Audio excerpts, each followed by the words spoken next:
Do you recognize this tune? You probably heard it from various settings, including 4th of July parades, the inauguration of a new president, or even in movies and TV shows. If you played in a wind ensemble, you may recognize this from listening to wind bands at a concert.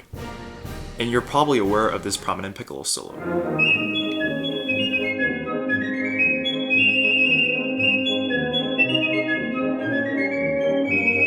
How about 94 piccolos playing simultaneously?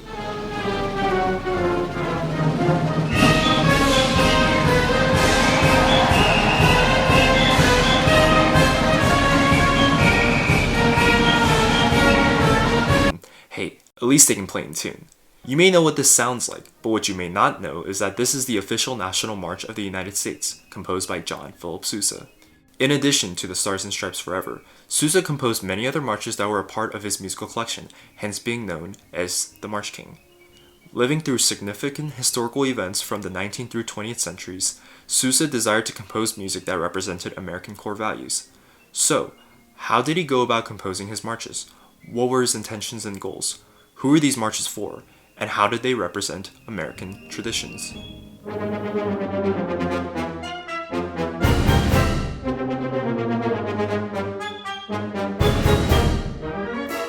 Hi, my name is Sam K, and today we will be exploring the musical life of John Philip Sousa.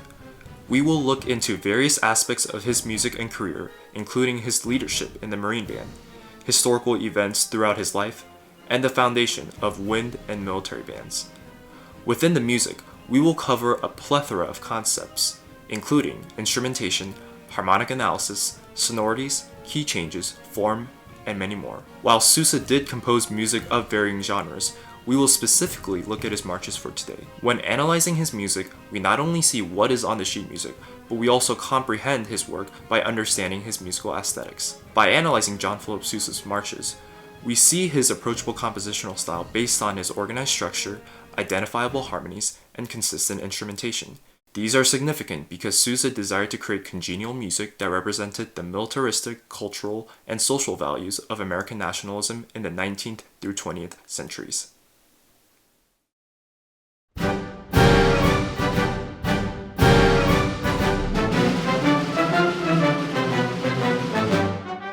Born in 1854 in Washington, D.C., John Philip Sousa grew up in a large family with a father figure who happened to be a musician in the Marine Band. During his childhood, he initially learned violin and continued to perform at various venues in Washington. At age 13, Sousa joined the Marines as an apprentice musician. During his tenure, he gained experience as he practiced and performed with musicians in the Marine Band.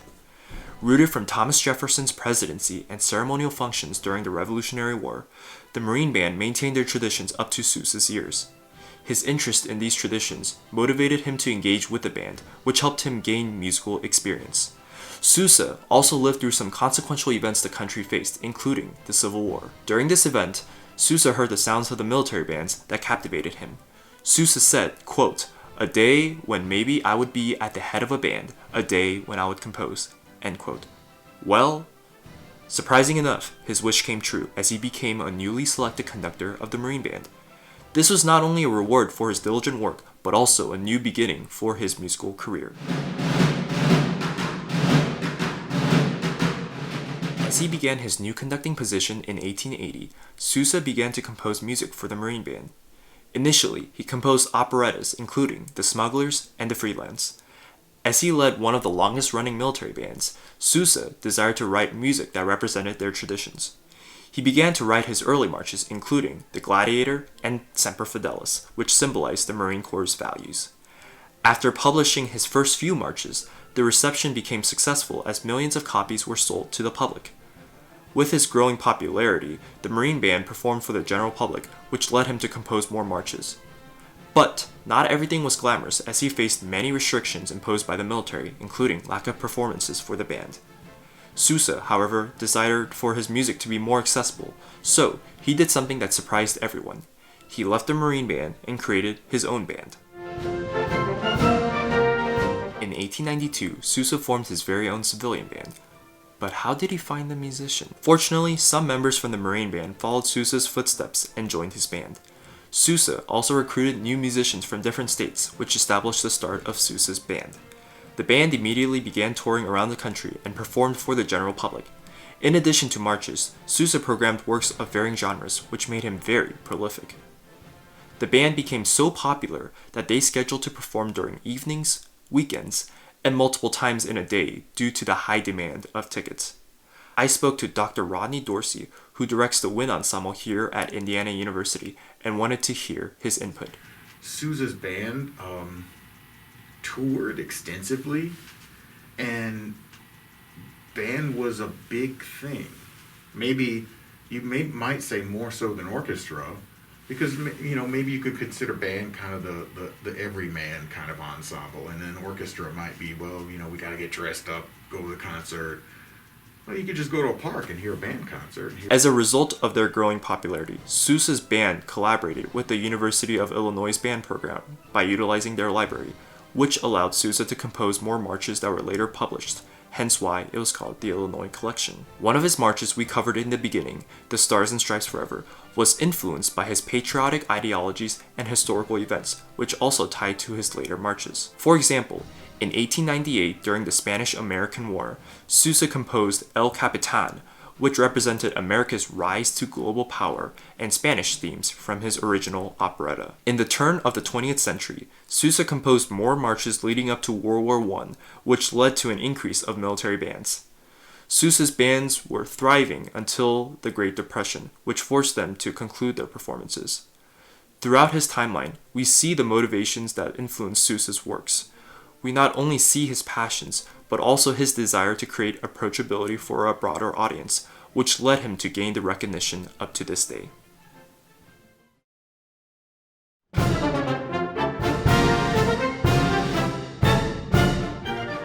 One of the ways we see Sousa's approachability in his marches is his utilization of instruments. And no, I don't mean these instruments. Do instruments of torture count? No. Is mayonnaise an instrument? No, Patrick, mayonnaise is not an instrument.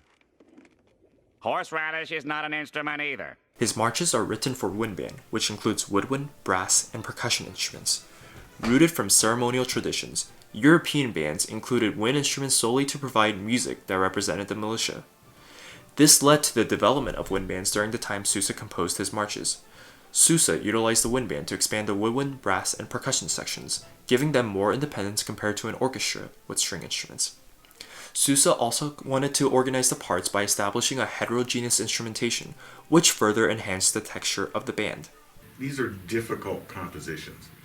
So I'm glad he wrote for band, because there's this thread of, I think, pieces that harken back to our historical nature, like music for functional music, marches, moving large groups of people in the military from one place to another. With these ideas in mind, let's jump into the functions of the wind instruments. The instrumental textures of the wind band are derived from smaller ensembles, including brass bands. Brass bands were originally developed in Europe as they provided music for militaristic reasons, which connects to Sousa's motivations as he featured the brass section in his marches. Additionally, Sousa expanded the woodwind section to amplify the sound of the band. His goal wasn't to separate the parts, but rather to integrate them in order to create blend and balance. Let's take a listen to the beginning of The Thunderer, performed by the President's Own Marine Band that recently did a recording project of all of Sousa's marches.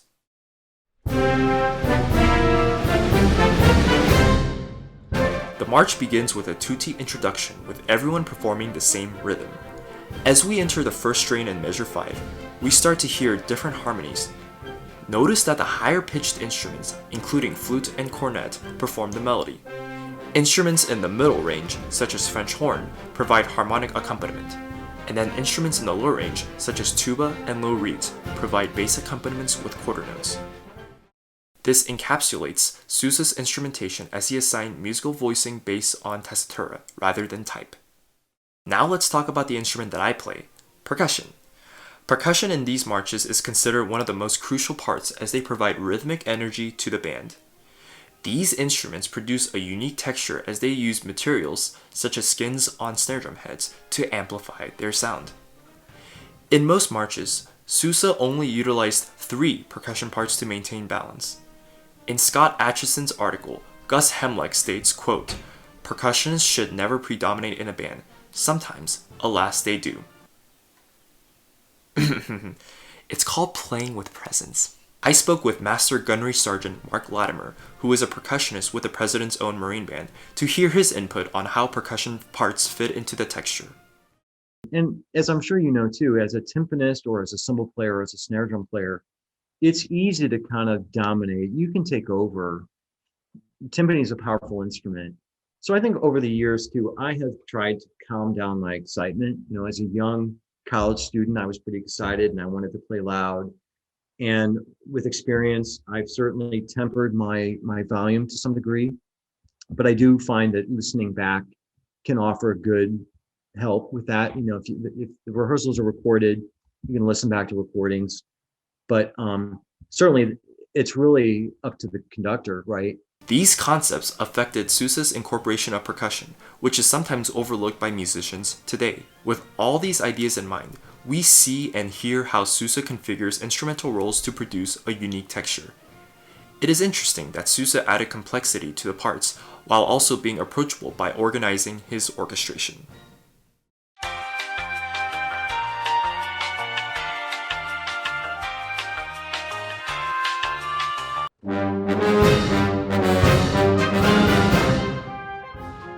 Another way Sousa organizes marches was through his counterpoint.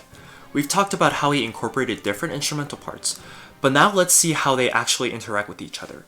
Remember when we discussed how Sousa assigned roles to different instruments, including flute and cornet, perform the melody?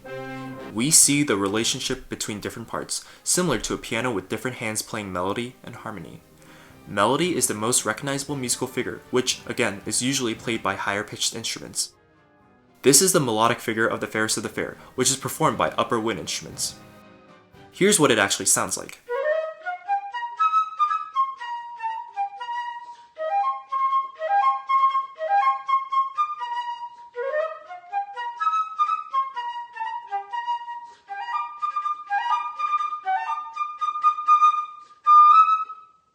In the same march, we also have a counter melody performed by the bassoon.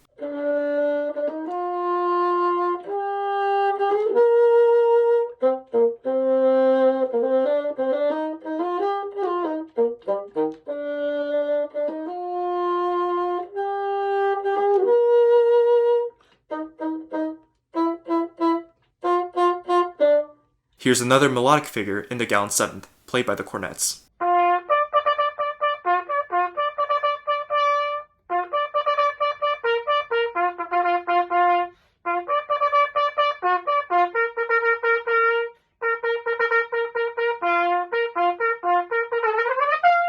The goal for these melodies was to achieve a singable tune, which connects to Sousa's diatonicism.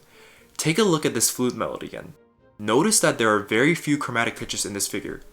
There are, however, some interesting chromatic sonorities in some of his later marches. Here's an excerpt from the gallant seventh. You have these interesting passing chords, including this augmented dominant chord. Sousa also included other chords, like the German augmented sixth and extended tertian chords. By utilizing these harmonies, Sousa established a structure that applied to all of his marches. In addition to harmony, Sousa included various musical elements to enhance his music. For starters, the tempo of the marches is always 120 beats per minute. Time signatures are in duple quantities, but can be in simple or compound meters. Here is an excerpt from El Capitan with a 6/8 to 2/4 transition, which is unique to this march as it resembles ostinatos in Spanish music. In terms of length of notes, downbeats and offbeats are usually played in full length unless notated otherwise. The most crucial aspect of a march is time maintenance, which is assigned to the percussion. The snare drum performs a more involved figure while bass drum and cymbals usually play every beat. Dan Spalding wrote, quote, "It becomes even more important for conductors and or percussionists to edit or even completely rewrite the parts to enhance the musical effect of the march." End quote. With a lack of specific markings, this allowed percussionists to make their own interpretations on musicality. Additionally, percussionists provide crucial accent markers known as accentuation. Here is an example from the Liberty Bell, where percussionists accent after a crescendo. Here's another example from King Cotton, where the accent is delayed during the melodic line. There are also more elements that Sousa included in his marches as well. the way the Marine Band kind of phrases and accents, that has certainly evolved. And that has actually evolved based on the conductor at the time.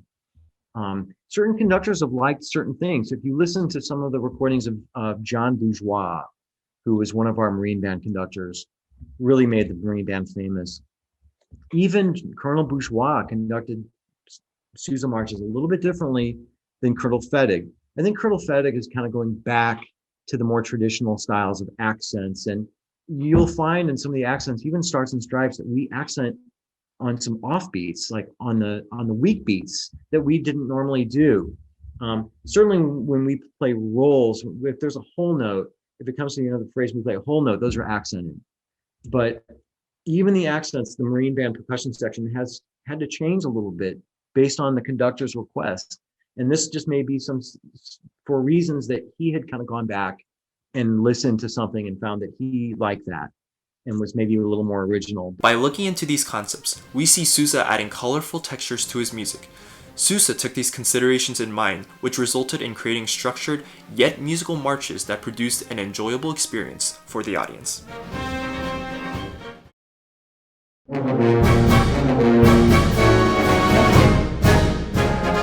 So far, we observed the different compositional techniques and musical elements Sousa incorporated into his marches. From instrumental parts to harmonic analysis, we see his specific ways of conveying music. So how do they all fit into the full picture, and why does that matter? One of the ways he organized his marches was by using the American march form. This form helped Sousa establish different checkpoints throughout each piece, which were signaled by phrases, harmonic patterns, and cadences. The American march form includes two large sections. The first section, which has the introduction, first, and second strains, prolongs the original key, and the second section, which has the trio, break strain, also known as the dogfight, and the final strain, enters into a new key. So usually there's going to be an introduction, 4 to 8 measures, maybe max.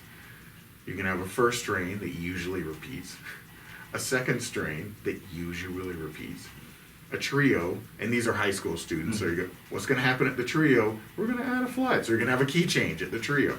You try to remember a key change trio, then there's going to be a break strain that, that repeats, and the trio melody is going to come back. So you talk to them about the formal design. As Dr. Dorsey mentioned, each of these smaller sections typically include 2 8-bar phrases and a repeat.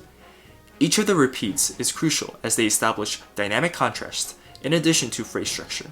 Here is the dogfight excerpt from The Invincible Eagle, played by the trombone and forte.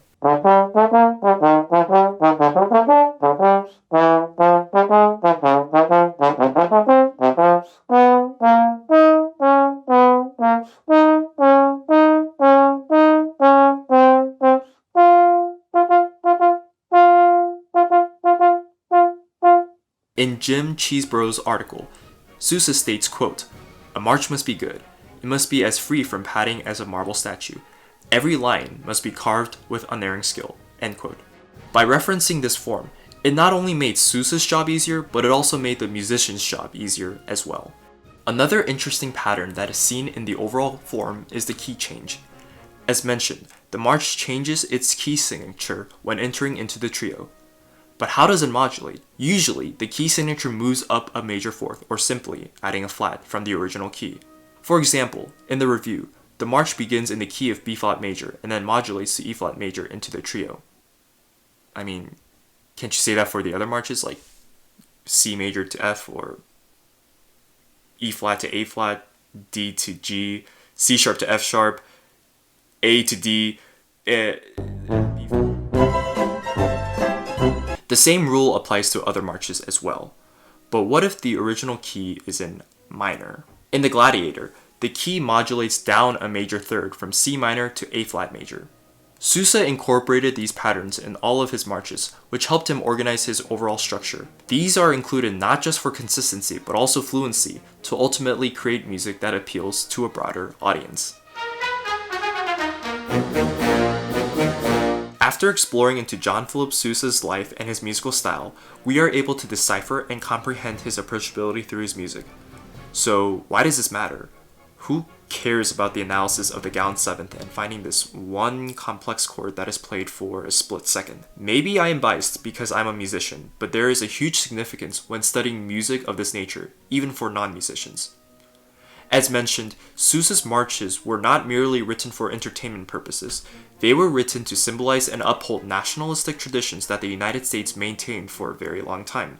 Through his service in the military band, Sousa grew an appreciation for composing music that showed loyalty and honor, which influenced America's political, cultural, and ethical values. Sousa was a very prolific composer as he played various instruments and composed music of differing genres.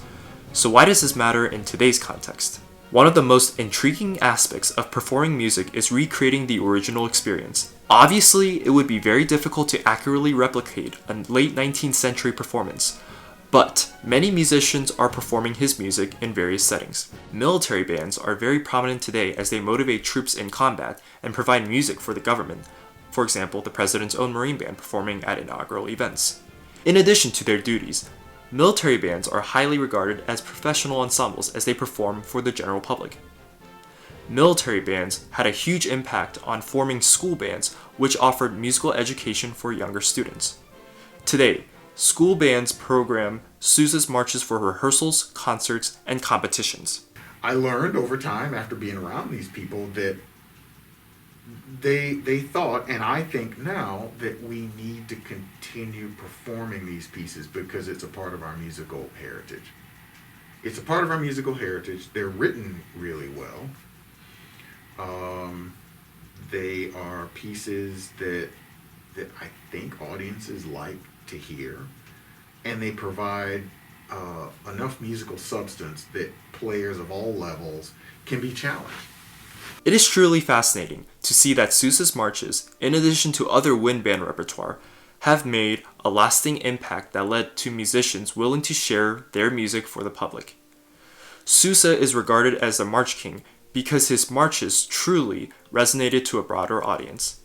He didn't just compose music to appeal his audience or his country, he composed to change perspectives.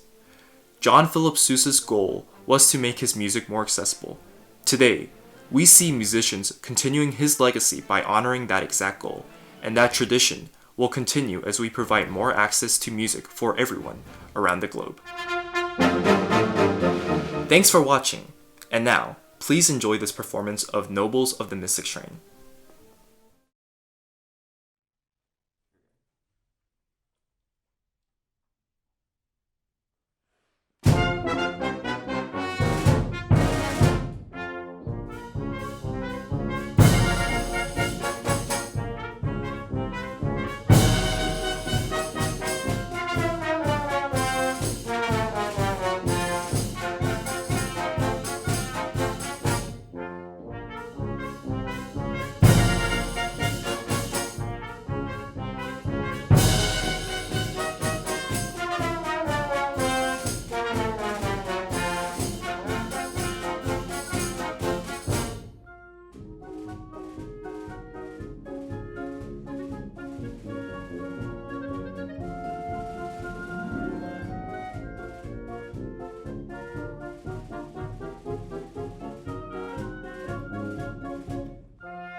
by establishing a heterogeneous oh my gosh. These concepts affected Sousa's incorporation. Sousa added complexity. Wow. Complexity. How ironic for me to mispronounce that. This was to achieve a singable tune, which connects to Sousa's heterogeneous